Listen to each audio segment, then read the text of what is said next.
Mm.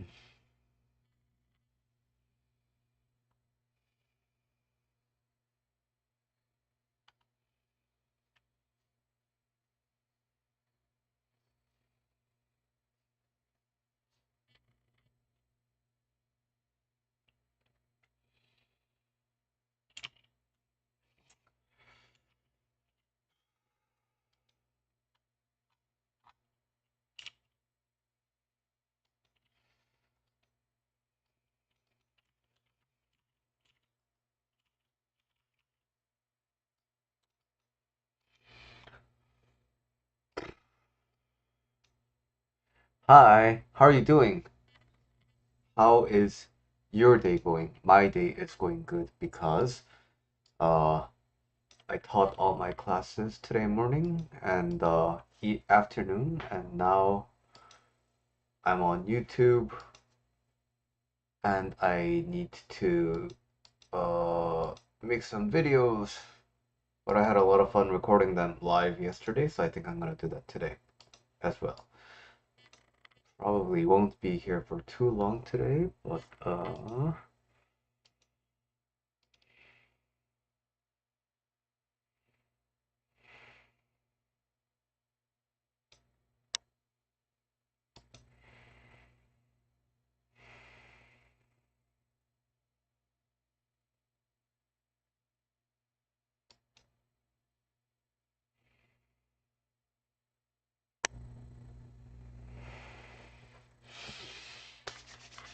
how are you guys doing? Let me know.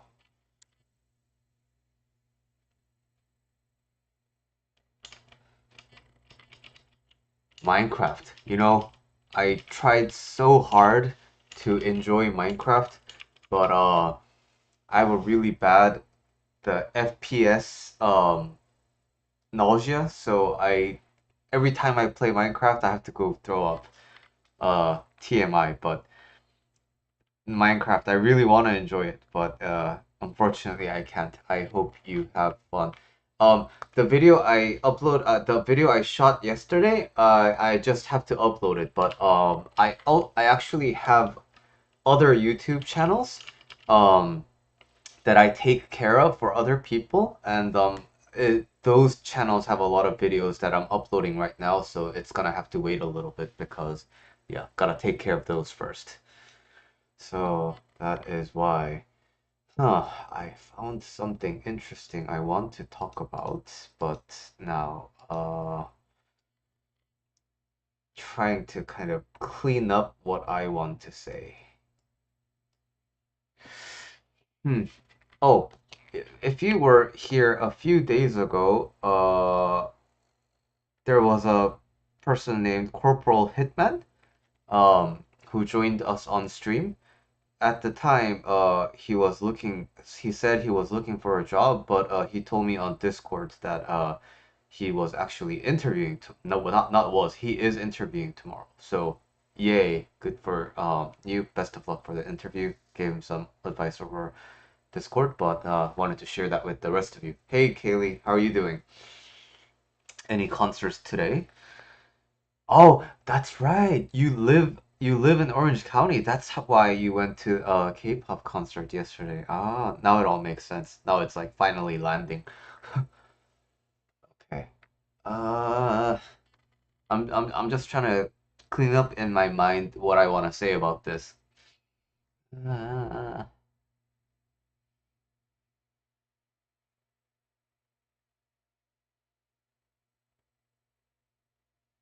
hey Francis, how you doing? How is your Saturday? For some reason I'm having a headache. I think it's because I ate some cold. Uh, Oh, Rio Chiba will know. I had some es teler. It's a Indonesian dessert, but I think it was so cold it's giving me a bit of a brain freeze. Creepy con. Now that's a name for a con.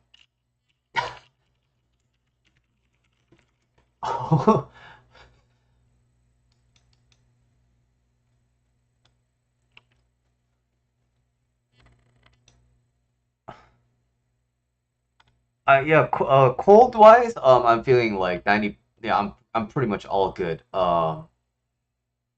Just have this brain freeze. Wow, wow. Is this Sydney from the original Scream? Oh, it's Billy from the original Scream.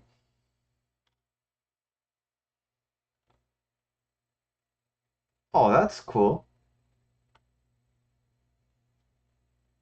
I don't know why they made the art like AI style, but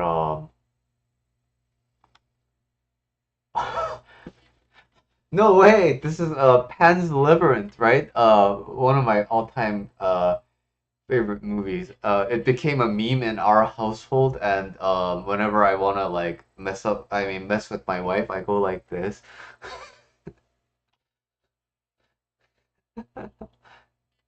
Oh, that's crazy.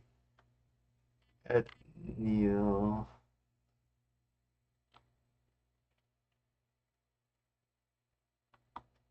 Oh, wow. Wow, this convention is quite the big deal, huh? Oh man, Child's Play used to give me nightmares when I was a kid. I don't know. Like my wife always says things about how it's so weird that Americans have this like fear of clowns because in like Korea clowns are just kind of silly people. Um so she finds it amusing that American people are generally scared of clowns. Is it because of the movie It that this kind of perception of clowns happened?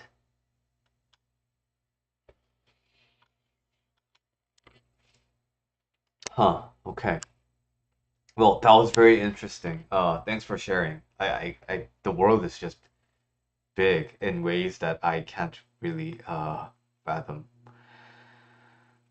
Okay, so let's think out loud what I want to be saying about this. Number one, this is you thinking you thinking this is fine if it's for yourself. But no matter how good of an opinion you have or you think you have, trying to enforce your view on top of another person is shaming and is generally not cool. Because of that serial. Oh, oh, really? There was a serial killer that dressed up as a clown at kids' birthday parties? Jeez. I'm just kind of at a loss of words. Okay, that's very strange. Okay. Uh,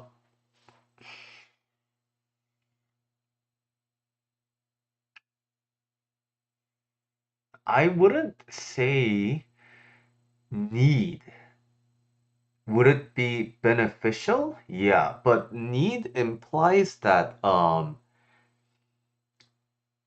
you are dependent on other people, and that is not necessarily the case. John Wayne Gacy.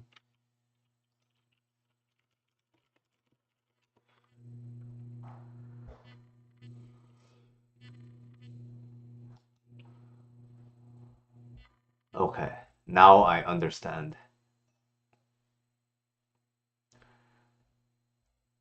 Wow.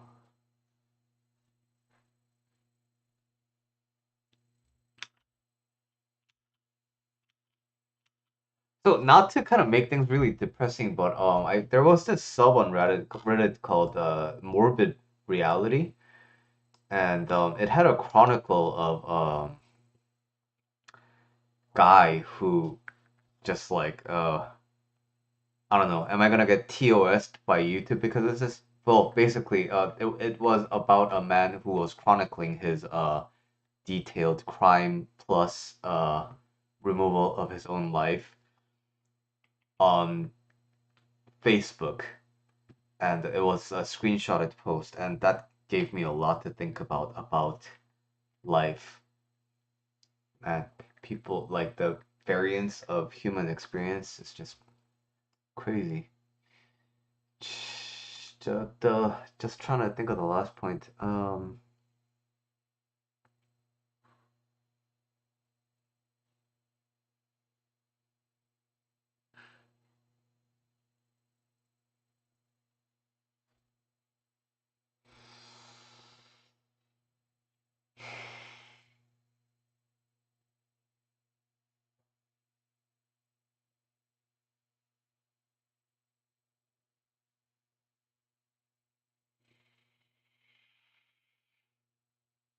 Okay, let's record a quick video. 2-minute video. Oh crap. Gonna briefly hide the chat because our topic for today has been particularly morbid. Um, yeah. But I can see your chat. Yep. Okay. So thank you, Kaylee. I came across this post and I wanted to make a quick comment about, do you really need outside love in order to begin healing and realize self-worth?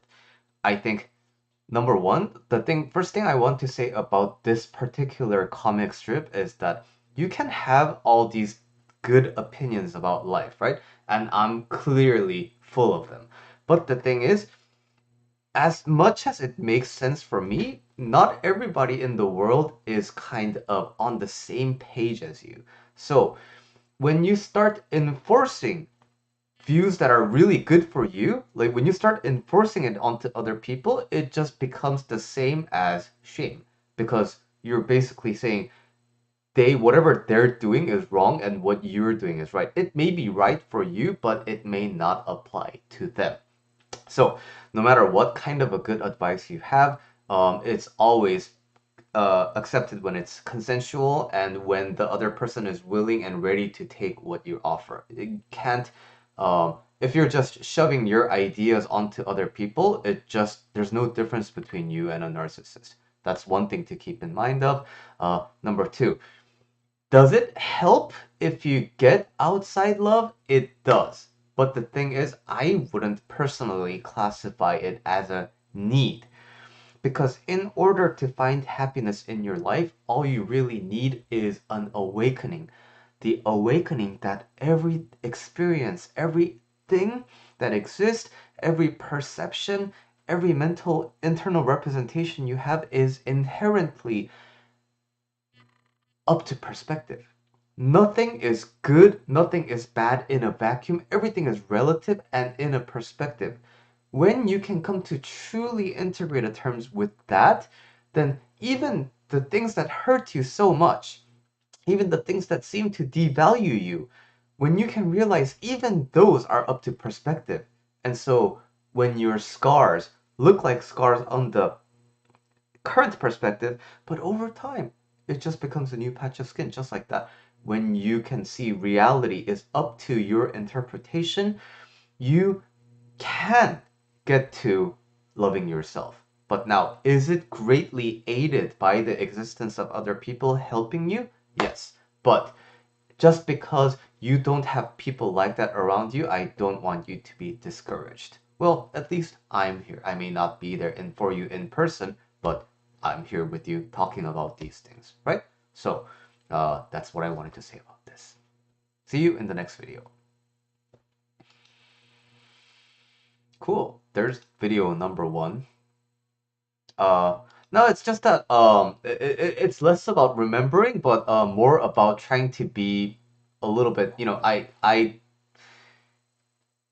I gotta form the arguments and then let them kind of finish, right? Because sometimes I have a tendency to kind of go off in one way, but then I kind of make myself diverge, and then it becomes kind of messy to understand. And the whole point of this YouTube channel is to educate, right? And so I want to make sure that I finish my line of thought and then pick the relevant parts. But thank you for remembering for me. Let's pick another video. I normally do two because I do one short video and a long video. Um,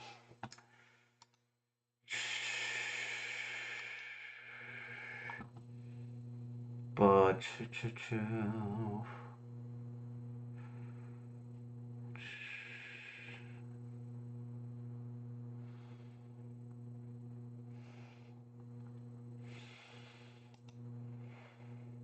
Yeah, people change at their own pace. That's a very good observation. And you know, you can tell me to stop YouTube. You can tell me my content sucks, and you can tell me all these things. You can try to like, try to shut down my business, but then if I don't, then I'm not going to, right? So, the people who have power over me, it's always because I let them have power over me, and it takes a lot of integration to kind of really come to terms with that.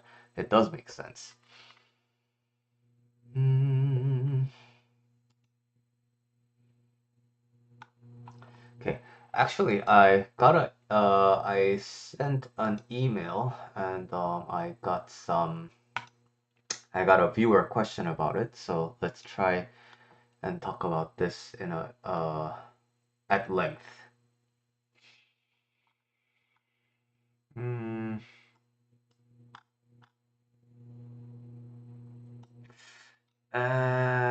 it's a little too long to fit in one screen, so maybe something. Yeah, you see, I do think a little bit about these things. Okay, let's look at some writing posts. Oh man,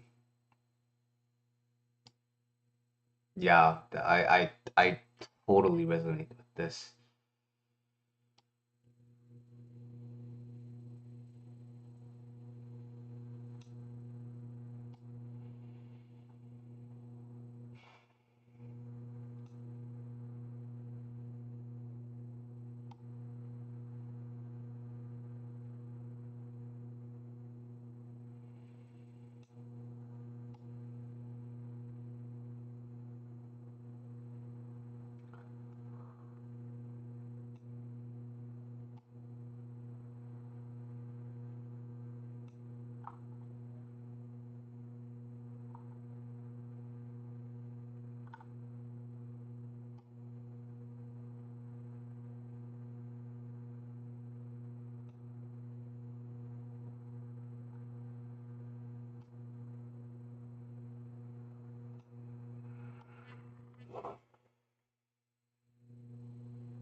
So this is a yeah, it's so tempting to think in these terms, but you go.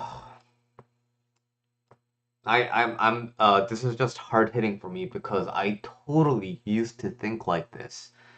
And it's just one of the worst kind of suffering because yeah, when you take care of a life and you feel like you failed the dog. Yeah, and there's there's so many justifications about like why this is the poster's responsibility, but the thing is like you just don't know. Um you you're not you didn't intentionally do this, right? And so if you lived exactly like this and the dog was fine, these types of thoughts would never surface. So it's like your dog's health, of course, you try to do everything in your power to control it, but then it's ultimately up to nature, right? And when we're all born, so you gotta die at some point. So yeah, being responsible for your dog is good, but there's a lot of attachment to this idea that like I did this, and that's what's creating the suffering. But because I completely understand it's a little hard hitting for me. Original formula? I'm not sure I understand the formula. Uh, how to move on from the guilt and trauma. You know what? I think I'm gonna actually talk about this. Okay, well, here's the second video then. My dog is like snoring.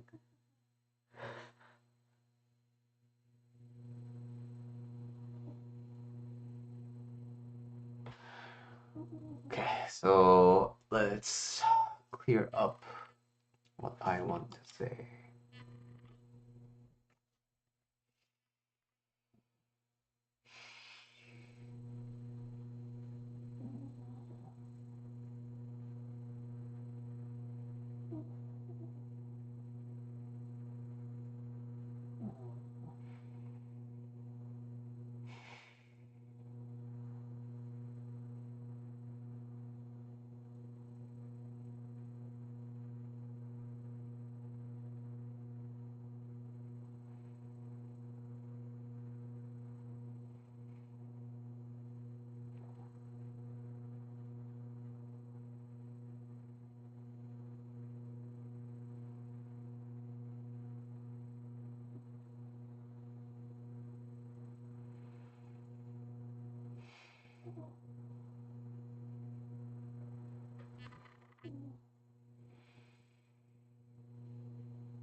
Okay.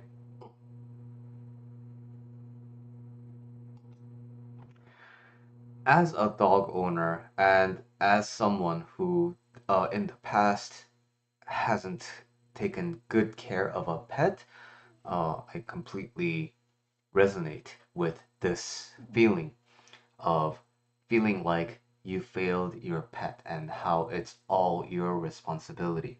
Now, of course, when employed with this perspective, it incurs a lot of suffering. But in terms of being responsible for another life, that guilt is kind of like a tag that always follows you. Let's talk a little bit about why that's the case. When you become responsible for another life, you, for the first time, you kind of experience an infinite amount of love that you want to provide to this other life. If it's your child, if it's your pet, no matter what it is, as soon as you become responsible for another life, you understand that feeling of wanting to give the world and beyond to this life. So that is your intent. That is your desire to supply an infinite amount of love. However, because we are human beings, because we live in a world that has 24 hours and 365 days in a year and such, because of the byproduct of living a life, there is only a finite amount of actual things you can do for this life. Because of that, there's always a discrepancy between the infinite amount of love that you want to and feel like you should provide versus the reality, which is limited and finite. That's the perspective difference, right? So, what is infinite minus finite? It's still infinite, right? So, you always have this guilt when you take care of another life. And that's sort of kind of the, again, it's a cost of loving something so purely. So, what I'm trying to say first is even if your dog had a very long life of 20 plus years and died peacefully in the sleep, nothing will prevent your brain from saying, this is my fault. If I did a better job, then the dog could have lived longer. So now that indicates that that thought will just rise without actual justification. There is no way of actually knowing your dog's destined lifespan. The life that your dog lived is the life that your dog lived. There are no hypotheticals because there is no point. But if we are considering hypotheticals, it's very important to recognize that this perception that you have about your dog and how you ruined the dog's life and failed the dog to death is a very, very black or white kind of a reasoning that's so attractive to the brain because of the guilt. What are some other possibilities? Well, what if it hadn't for been you, if it hadn't been you taking care of your dog for clearly a very long and fastidious amount of like you put a lot of effort in taking care of your dog for a prolonged amount of time. What if you didn't do that, the dog would have died much earlier.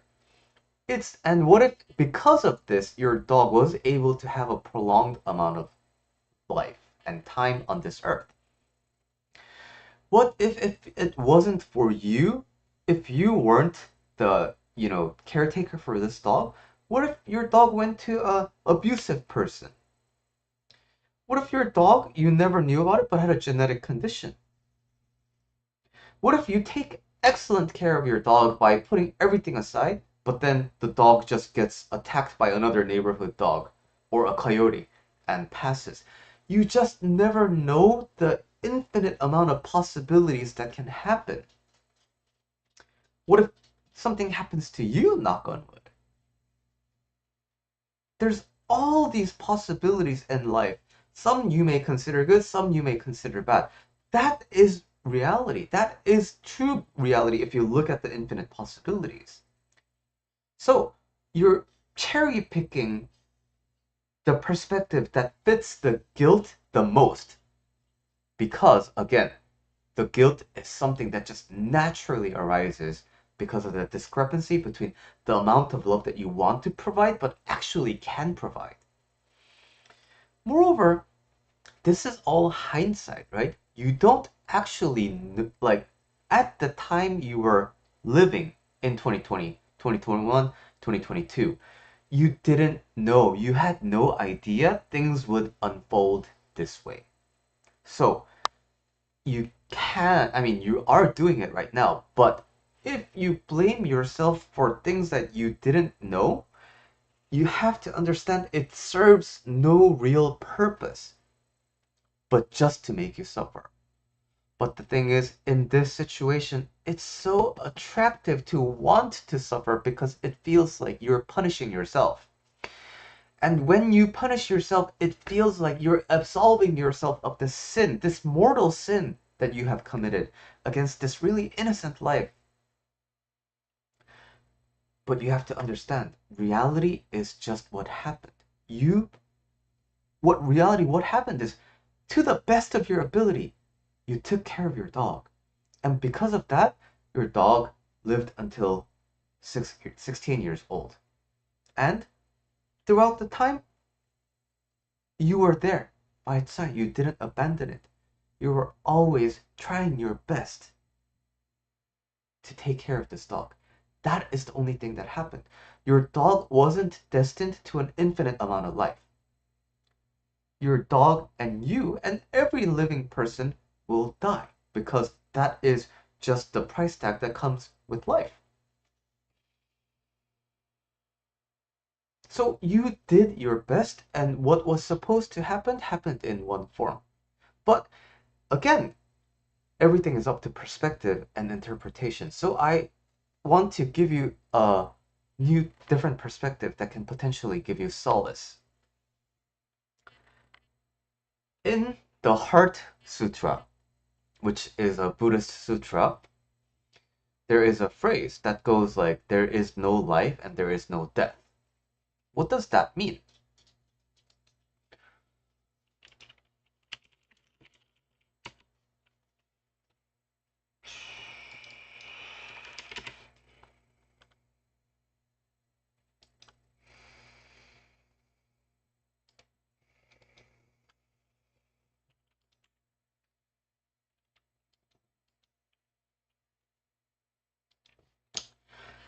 The Heart Sutra says, all things are empty. Nothing is born, nothing dies. Nothing is pure, nothing is stained, nothing increases, and nothing decreases. What this means is things are empty. So, this means life seems like it's life, but only from a perspective. So, when you look at fireworks, it looks like it's alive. When you look at an aura, it seems like it has an emotion of its own. When you look at the clouds, it feels like it's living, right? But that's now you can declare that life because you give it the perspective of life. And in death too. We see a lot of people who live but they're practically zombies, right? We see a lot of things that are alive but they just seem so dead. Life and death inherently have no qualities. Hitler's death, pretty cool, but other people, innocent person's death, your dog's death, it's sad, but it's the same kind of death. Your dog's life is celebrated. Hitler's life, boo. So it's the same life. It's the same concept of life. When this says empty, it just means that everything, every quality is up to a perspective. And so I want to provide you the perspective that your dog and you, while in this small narrow lens, it seems like you had a life and death. But in the grand scheme of things, your dog came from nothing and became a biomatter from the dog's parents, and then the biomatter fused, and then now in your dog's passing, it goes back into the biomatter, ultimately decomposed, and back into nature. Same thing will happen with you. And I'm sure you've had a lot of contact with your dog. All the experiences, all the physical touches, and all the physical experiences that you had with your dog is integrated within you. So your dog lives within you. The physical body may be gone, but you always have an eternal image of your dog that lives with you. And moreover, when you cohabitate with your dog, chances are you share, there's a chance that your dog sneezed and then you ingested it, and so, or like you got the hair in or whatever, or your dog gave you a big kiss, big lick. In that way, your dog is part of you already in your body. And just like how you came from biomatter, you also will join your dog in biomatter. And who knows? Maybe this has happened before. So, in your past reformations of these biomatters, you had such a great, wonderful, loving relationship, and your dog wanted to be with you again, and that's why you merged again. And who knows, it may happen into the future, because that's all we are, right? Just biomatter fusing, and then coincidentally, and then dissipating again, forming, dissipating again, like a wave. And talked a lot about this because this is a topic that's very close to my heart, but may your dog rest in peace, and I hope you consider these perspective and find yourself peace, because what would your dog want the most? The owner to be happy.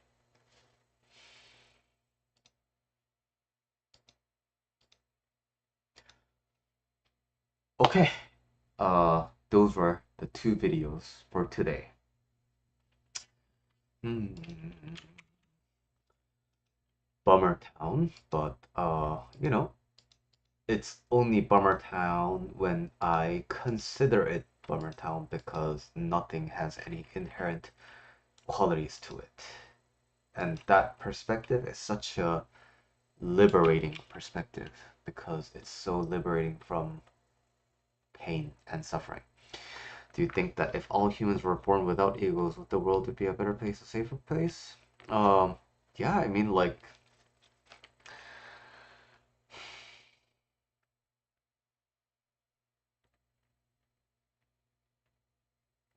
At partly.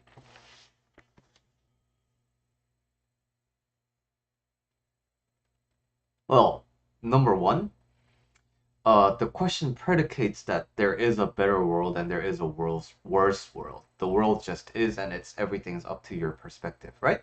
So, without an ego, then maybe we don't have to care about competition so much and taking resources from other people to serve my needs. We won't have those things. But then again, like you said, we wouldn't have electricity and medicine. But I don't know. Do we really need them? I mean, we're just temporarily born and we're all gonna die one day, right? So, this is a very recent thing that I've been kind of considering more and more because I've been practicing more Buddhism. Um, I'm becoming more and more kind of detached from material things. Yeah, everyone is scared of losing their dog because yeah, the dogs are again just a kind of a I think it was Mark Twain who said dogs are just tiny tragedies waiting to happen.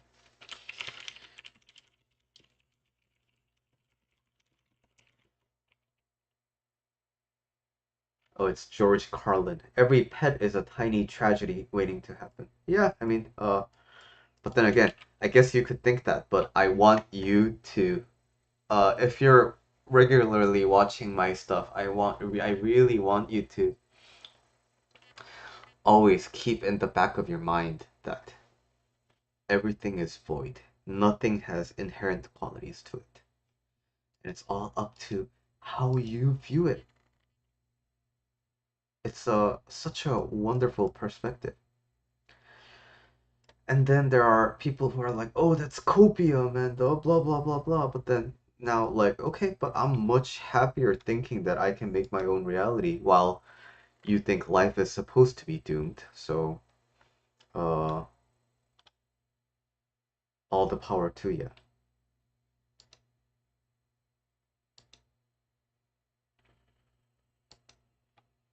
Yep. But yeah, but the sadness tells us that the dog it meant something to us, and moreover, sadness is again, I'm saying this from my perspective. I'm not telling you to employ this perspective.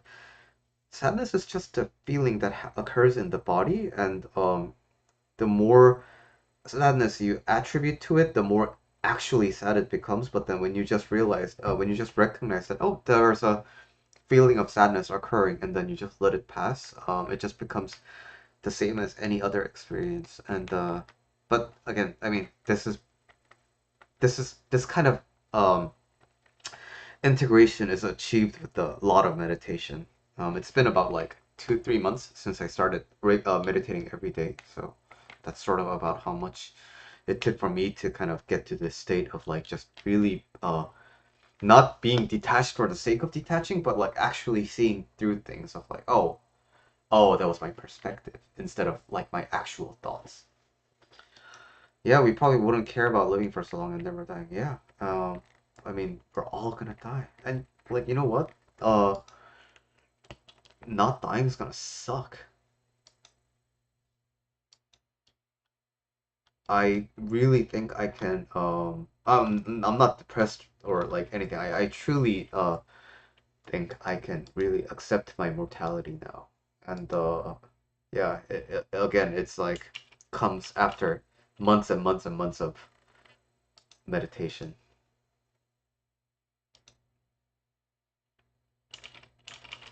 Yeah, but like 90% of people are like this. But like no, I would say 99% of people are like this. And inside that 99%, 90% of people don't even recognize that they don't know what they actually want. So you're like in the 9%. I don't know, I'm just coming up with numbers, but gotta recognize that now that you have the awareness, you can think about what you actually want. And we think we don't know what we want, but when I tell you, okay, then renounce everything and throw away all of your possessions and go into a mountain, then you're like, oh no, I don't want to. Okay, good. Then you like your life right now, you know? Um, so keep considering, keep asking yourself, do I like this or not? Does this give me pleasure? Like, does this give me happiness or aren't perspectives part of you? I know you can view something from someone else's perspective, but it's a personal thing, isn't it? Yeah, and what's important here is that that personal thing is fluid. It's not set in stone unless you think it is set in stone. So the only thing that makes perspectives more real versus not is you're holding on to it. That's what Buddhism calls attachment, right? Yeah, what I don't want and reducing the what you don't want is also good. So for example, what's a thing that like I used to obsess over? Like oh yeah, okay, so I talk about this all the time, right? Cockroaches. Used to hate cockroaches and get really freaked out and I had like a really like bad reaction to cockroaches and I was like just kind of like lost my shit when I saw cockroaches and it was really bad. But now, like cockroaches, right? Uh, very gross. How can you even say cockroaches are inherently void, right? It's so hard to think that cockroaches aren't disgusting because it seems like cockroaches have this really inherent quality to it that's disgusting and vile and like just completely undesirable, right? And because of my body reactions to it, that just made that association so much real. So I meditated for a really, really long time, and then I slowly started to peel back the layers. Like the shock response that I get from seeing a cockroach is like, actually, I sent an email yesterday about this. Um, but I'll summarize that email in a little bit. But like it by layer by layer by layer by layer, I look at the outermost kind of reaction that I see, and then when I think of a cockroach, it's like, you know, it's a insect, but like I don't have that same reaction with flies, but cockroaches give me that reaction. Why? Because it's my perception. There's this like idea, there's an image of a cockroach that I have, and it's not really even indicative of the real cockroach because sometimes I see hair in my shower and I think it's a cockroach, right? So it's more about the image rather than the actual existence of cockroaches. And so I go through it one layer by layer, and then I come to the terms that this perspective that I have that cockroaches are disgusting is a perspective that that just feels so real and uh tangible only because I'm so adamant on believing it. But when okay, they're just living organisms. And there is again Heart Sutra. Uh, Nothing is pure, nothing is stained, right? So I think a lot about this specific line. Nothing is pure, nothing is stained, and this line really gives me a lot of perspective about like I consider this dirty, and why? Because we're same biomatter, we're all same protein, we're all same carbon, we're all same nitrogen, and that perspective really helped me shift. And another thing is I saw cockroaches being digested and eaten by ants. And so like, wow, this thing that gives me so much horror is like food for ants. And here I am as a human being completely being freaked out about it. And cockroaches is like my example, but it's just that when I peel back the layers, the disgust that I have is no different from a desire I have from to eat a cheeseburger. Like it's just that something that occurs in my mind. I don't have to attribute meaning to it. It's like a random itch in my shoulder. I don't have to make it mean like, oh, my shoulder's itching. Do I have shingles? Oh no, I didn't get the shingles shot and blah blah blah, right? So I don't have to attribute meaning to everything. And but the thing is, my mind has default things that it wants to attribute meaning to, and that's largely karma. And so I'm with meditation, I'm telling myself, oh, like there's literally no difference. Yeah, you still don't want to die tomorrow. That means you have attachment about your life, which is you could consider ego. But if I died today, after this stream, I think I'd be happy. I think I take it because since I opened my eyes, since I came into awakening, I think I can truly say I lived every day without regrets. Does that make me a little bit more tired and sleepy and a headachy? Yeah, but I'm alive. I'm experiencing life. I'm here with you, talking about all these things. I have no regrets, and I everything that I want to achieve in my life, I'm already working towards it, or I'm already having it. So I think I mean, it'd be nice if I lived, but I could totally die tomorrow. And that's actually what makes me so uh, fearless. But the whole point of meditation is to not actively think. So the only thing that's real in meditation is the sensation of air that you experience when you breathe in and breathe out through your nostrils. That's the only thing that's real. So, suppose and I meditate in full lotus.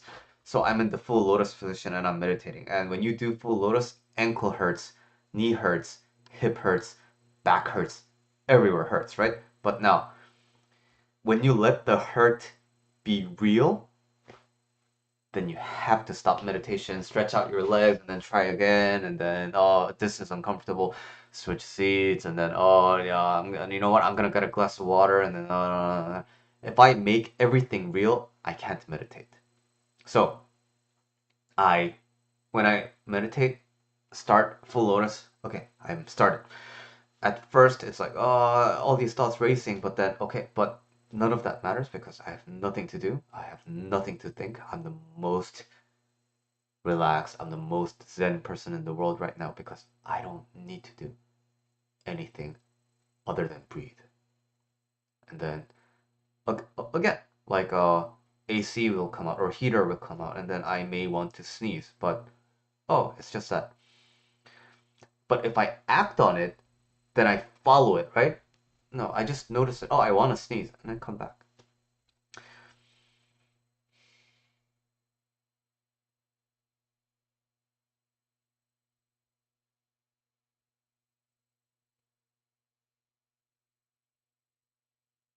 And then I may be thinking, what am I gonna upload on YouTube today? Yesterday, blah blah blah blah. And then I'm like, oh crap, I'm thinking, okay, I'm gonna come back.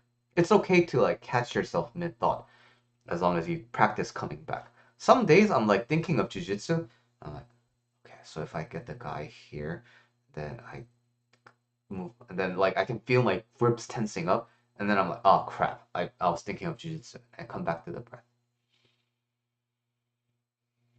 And then now this is like the up until the 10-minute mark, right? It's okay. And then now around 10-minute mark, your body gets really relaxed and you get used to breathing. And now like 10-minute mark, it's like everything's so nice, right? It's so peaceful. And then you kind of stay there. Thoughts are lingering. You notice it, but then you come back here, and then now, um, here is when the party starts. After about like 15, 17-minute mark. This is all an estimate based on my timer. Now, your lower body is going to start hurting. It's going to start actively hurting. So when it starts actively hurting, your attention is going to go to the parts that hurt. So this is where the challenging part and plus the meaningful part starts.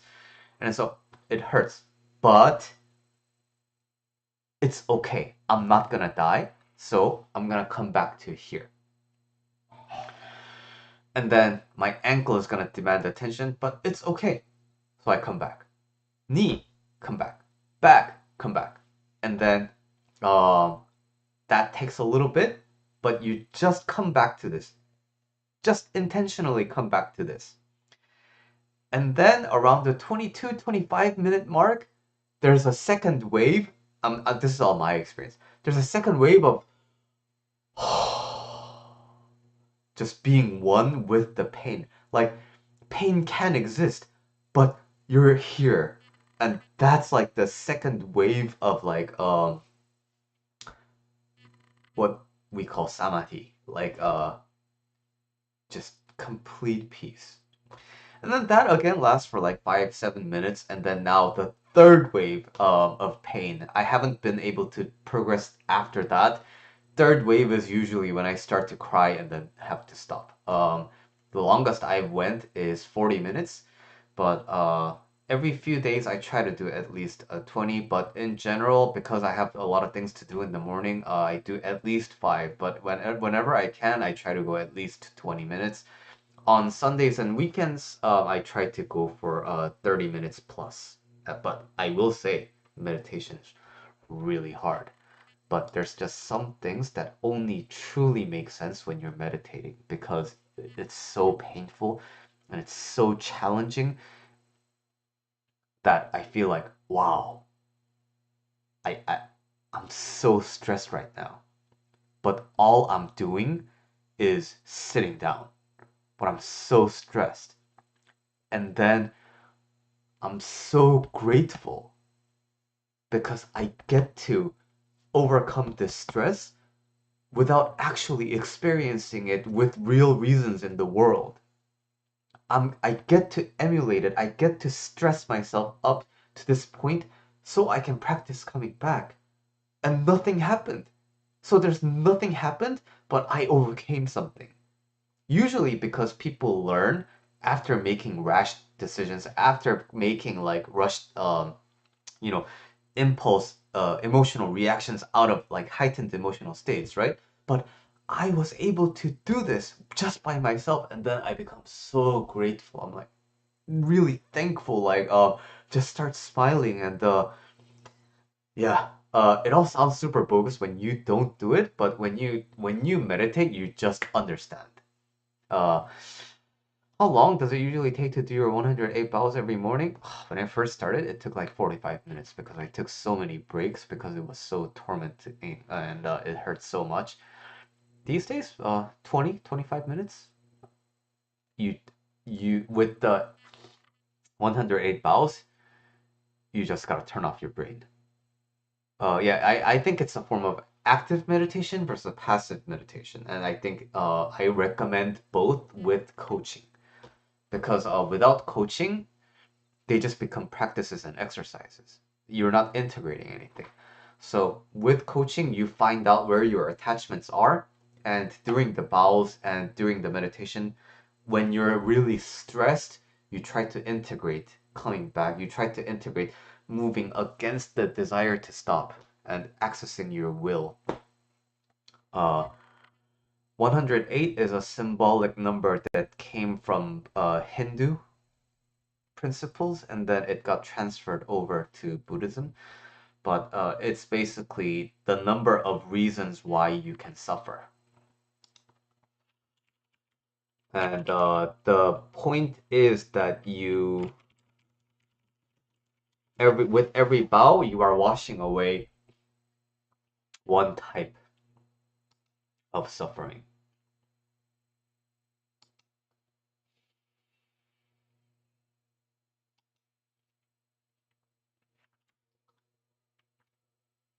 Numbers multiply by reaching the number is reached by multiplying the senses smell, touch, taste, hearing, sight, and consciousness by whether they are painful, pleasant, neutral, and then whether they are internally generated or externally occurring, and then past, present, and future. So 6 senses and painful, pleasant, neutral, internally, externally across 3 timelines, 108. It meditation will not, the whole point is that it will not remove your migraine, but you will learn to see your migraine as a random itch in the back, as a random twitch on your arm, as a random pulse you feel in your body. It's like it'll hurt, but it won't mean anything beyond that. And even the hurt, you kind of learn to associate that, oh, it's just an electric signal that I'm associating with pain, but it doesn't necessarily have to mean it's painful. Um, um, that's just something you arrive at, and it arrives in layers. So as I said, I can sit through like 30 minutes, but beyond 30 minutes, I haven't been able to move past the third wave of body pain. But the important thing is, it's gotta be a chosen thing by you. Yeah, it just becomes almost like an itch. And generally, because of that, because you don't give yourself stress about the migraine, it just experiences, visits you, and then it just kind of leaves. Because what happens when you get a migraine? Oh, fuck, it's a migraine again. Oh, why does this have to happen to me? Oh, there are like 10,000 stories you attach to it, right? And then so you just kind of, when you see it as like, oh, here comes, and then it has really no reason to stay outside like your physical things that are happening in your head.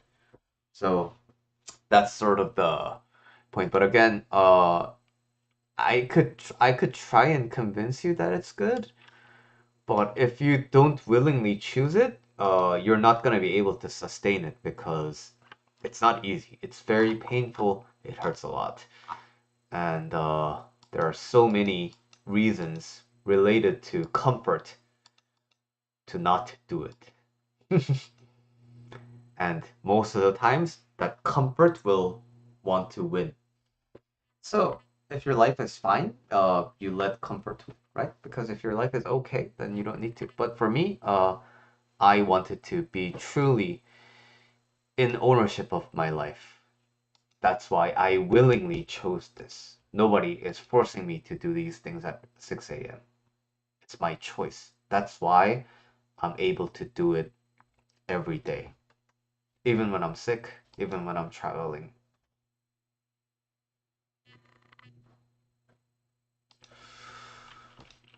Okay.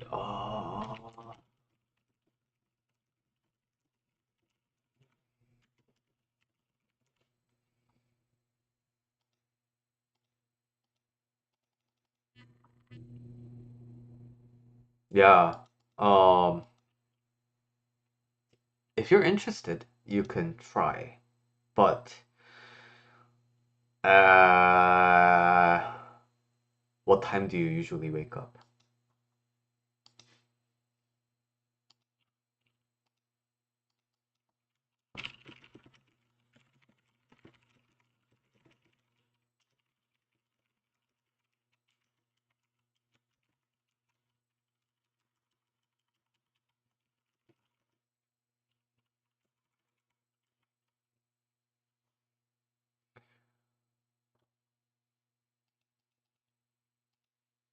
The only reason I am asking is I am willing to do it with you if you want to practice. You feel like every time you go to my stream your pains are alleviated? That's good. I'm kind of proxy meditating you. You wake up around that time? Okay.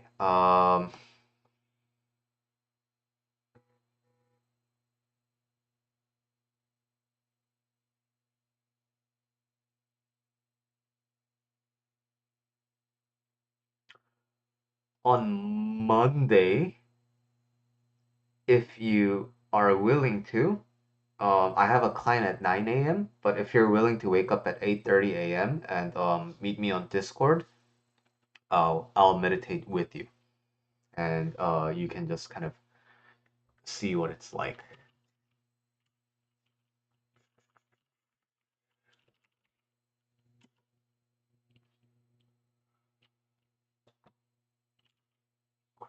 Do I not have Discord on this computer? 응?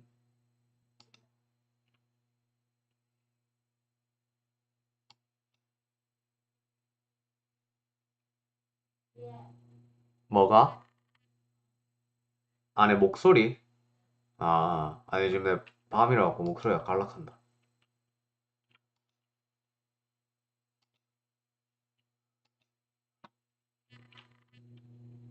Okay. If you don't, then yeah. If you really want, you can book time with me in the morning, and then I'm totally happy to lead people to the path of meditation.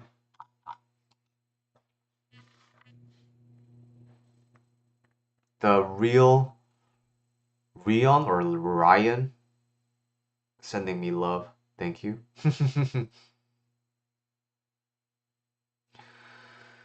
Okay. Nearing the end of what I want to talk about.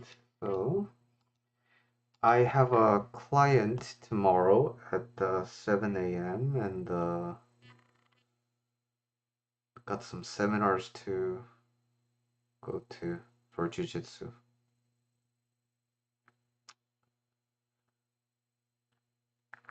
Okay. It's been an hour. Yay. Wow. I'm really streaming every day. All right. Thanks for joining today. I'm hoping, well, not hoping, I will come back tomorrow, no matter how long I stream. But hey, the real lion, sorry I didn't have a chance to uh chat with you for a long time. Here's the Discord link. Okay. Thank you so much, and have a good day in Malaysia. Have a good night in Orange County, and I don't know where Francis lives. Oh, was it Florida? Good night in Florida. Isn't it like past midnight?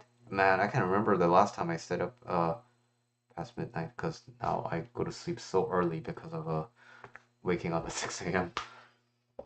It's like back in the army again. Okay. See ya. Bye.